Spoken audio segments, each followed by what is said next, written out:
Hi, hello. Do you know what this is? This is a balut. Balut is a duck egg that's kind of like aborted. They didn't let it go to full maturity. So my brother brought it to me. So I'm gonna eat it. Okay? Let's see how it tastes. You crack it in there. And then there's like a soup inside. You sip it. Wow. It's so good. Sip it some more. Then you take it out. Then you see the placenta of the chicken. No, it's not a chicken. It's a duck. Here. And look at that. It's beautiful. You're gonna eat the placenta first. You put it in salt and you eat it.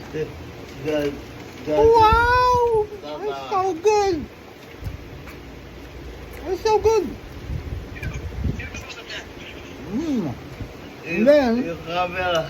you see the little embryo in there. That's the little duckling. Put it in salt. Salt. There's some little bit of soup inside. See it? I'm gonna slurp it. Wow! Then we get the whole chick and the placenta. Alright. Wow! It's so good. What it tastes like? Tastes like egg and chicken. So good. Thank you, brother. The brother brought it to me after 5 years of not having any balut. Okay. Next time, brother. Peace.